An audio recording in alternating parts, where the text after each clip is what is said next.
Hello everyone, স্বাগতম জনাইছো মোৰ আজি আৰু এটা নতুন ভিডিও লৈ সো আজি এই লোকেল বেপাৰী আপোনালোকক লৈ আহিছে এটা নতুন ভিডিও এই ভিডিওটোত আছে আপোনালোকৰ Vivo V20 যেটো মোবাইল এটা ৰিসেন্টলি লঞ্চ হৈছিল আৰু এই মোবাইলটোৰ ওপৰতে মই আজি ক'বলৈ গৈ আছো এই মোবাইলটো আপোনালোকৰ কাৰণে হয় নে নহয় ইয়াৰ আপোনালোকৰ কি ভাল ফিচাৰছ আছে কোনখিনি আপোনালোকৰ কাৰণে ইম্পৰ্টেন্ট হয় সেই গুটেখিনি কথা মই ইয়াত কম আৰু যদি আপোনালোকে এই ভিডিওটো ভাল পায় তেন্তে এটা লাইক কৰি দিব শেয়াৰ কৰি দিব আৰু যদি আপোনালোকে মোৰ চেনেলটো ভাল পায় তেন্তে তলত থকা সাবস্ক্ৰাইব বাটনটো টিপি তাৰ সাইডৰ ঘণ্টি বাটনটো টিপি দিব সো বলক ভিডিওটো আৰম্ভ কৰো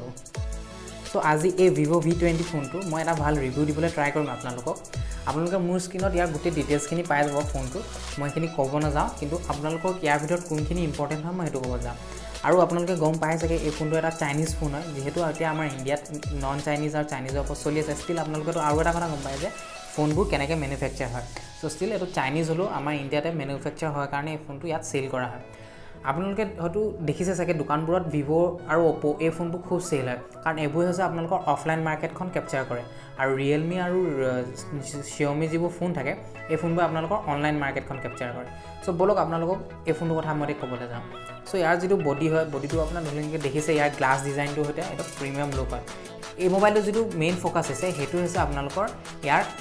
ফ্ৰণ্টৰ 44 মেগাপিক্সেলৰ এটা সেলফি কেমেৰা য'ত আছে আপোনালোকৰ আই অটো ফোকাস তে এই আই অটো ফোকাস ফিচাৰটো থাকে আপোনালোকৰ বেসিক্যালি DSLR বোৰ কেমেৰাবোৰত তে ইমান এটা ডাঙৰ যেহেতু ফিচাৰ আপোনালোকৰ মোবাইলত দিয়া হৈছে ষ্টিল মই এটা কথা কৈ দিওঁ যে DSLR নিচিনা আপোনাৰ যেটো ইমেজ প্ৰসেসিং হয় কিন্তু ইয়াত আমাৰ এটো ইমেজ প্ৰসেসিং মোবাইলত নহয় আৰু ইয়াৰ যেটো মেইন মই যেটো ডাটাটো বেয়া পাইছো ইয়াৰ প্ৰাইস ৰেঞ্জটো হৈছে 25000 কিন্তু ইয়াৰ যেটো প্ৰসেসৰ দিছে হেতু হৈছে আপোনাৰ Snapdragon 720 মানে ভাবিছা আপোনালোকে 25000 দি পিনে মাত্ৰ Snapdragon 720 যেটো পাইছে যেটো Poco X3 দি আছে 732G Snapdragon মাত্ৰ 17000 रुपीजতে সো সব কিমানটা ডিফাৰেন্স আপোনালোকে 8000 এক্সট্ৰা পে কৰি আছে কিন্তু পাই আছে আপোনালোকে এটা লো প্ৰসেসৰ আৰু এটা কথা যে আপোনালোকৰ মোবাইলৰ প্ৰসেসৰটোহে ইমেজখন প্ৰসেসিং কৰে আৰু য'ত আপোনালোকে এখন ভাল পিকচাৰ কোৱালিটি ইমেজ পাব সো এই মোবাইলটো ইমানো বেয়া নহয় ইয়াৰ ফটো কোৱালিটিবোৰ ভালে আহে ইমানো মই বেয়া বুলি নকওঁ যদি আপোনালোকে ভাবে যে আপোনালোকক এটা কেমেৰা ফোন লাগে ব্লগিংৰ কাৰণে স্পেশালি এটো ব্লগিংৰ কাৰণে আটাইতকৈ ভাল হয় ইয়াত কিছুমান ব্লগিং ফিচাৰছ আছে কেমেৰা সো আপোনালোকে যদি ইউটিউবৰ কাৰণে ব্লগ স্লগ বনায় তেন্তে এই কেমেৰাটো ল'ব পাৰে আৰু ইয়াৰ ডিজাইনছটো দেখিছে ইয়াত আপোনাৰ ডুৱেল সিমও থাকিব লগতে আপোনালোকৰ এটা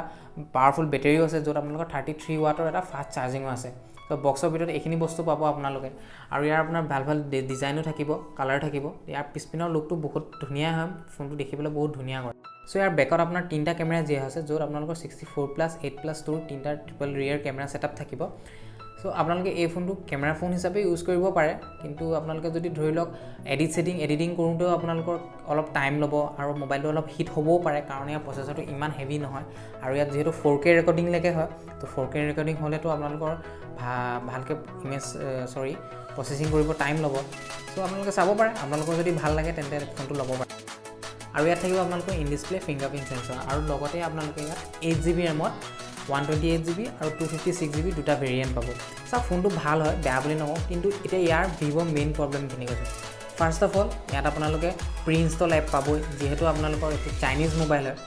সেকেন্ড থিং প্ৰসেসৰটো ইমান হেভিও নহয় ঠিক আছে এটো এটা মিড ৰেঞ্জৰ প্ৰসেসৰ হয় কিন্তু আপোনালোকে প্ৰাইসটো অলপ বেছি পে কৰি আছে যেহেতু Samsungও আপোনাৰ 730G দি আছে 25000 আৰু এতিয়া Amazonৰ সেলতো আপোনালোকে 22000 পাব আৰু এই মুভ যদি Samsungৰ ভিডিওটো চাব বিচাৰে তেনে মোৰ ওপৰত থকা লিংকটো ওলাই আছে আপোনালোকে চাব পাৰে বা তলত গৈ লিংকত ক্লিক কৰি চাব পাৰে সো এতিয়া কথাটো হ'ল যে Vivoটো আপোনালোকে ল'ব লাগে নে নালাগে সব এটো আপোনালোকৰ টোটালি ডিপেন্ড কৰে আপোনালোকৰ ভিউ এংগলৰ ওপৰত যদি আপোনালোকে চাইনিজ ফোনৰতে আপোনালোকৰ একো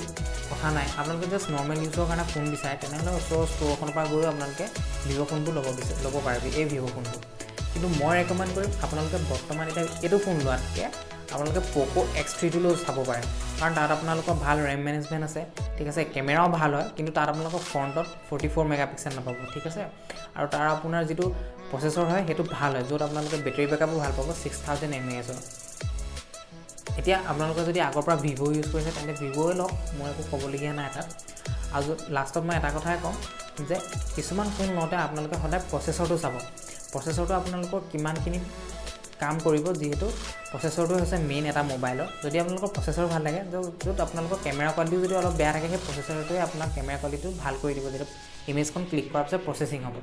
সো সদায় চাব অকল কেমেৰাটোলে নাচাব কেমেৰাটো কিমান মেগাপিক্সেল ঠিক আছে আইফোন আৰু গুগল পিক্সেলৰো আপোনাৰ 12 মেগাপিক্সেলৰ এটা কেমেৰা থাকে কিন্তু তেওঁলোকে এই 64 বা আপোনালোকৰ 108 মেগাপিক্সেলৰ কেমেৰাতকৈ ভাল পিকচাৰ কোৱালিটি লয় ঠিক আছে কাৰণ তেওঁলোকৰ সেই ইমেজ প্ৰচেছিংটো ভাল সো এই মোবাইলটো বেয়া নহয় ইমানটো ক'বলৈ গ'লে সো আপোনালোকে যদি ল'ব বিচাৰে তেনেহ'লে আপোনালোকৰ ওচৰৰ দোকানত চাব পাৰে মই তলত লিংক এটাও দি দিছোঁ তাতো ক্লিক কৰি চাব পাৰে সো আজি ভিডিঅ'টো ইমানে আছিল বেছি বহল নকৰিলোঁ যদি আপোনালোকে মোৰ ভিডিঅ'টো ভাল পাইছে তেন্তে লাইক কৰিব শ্বেয়াৰ কৰিব কমেণ্ট কৰিব আজিলৈ নমস্কাৰ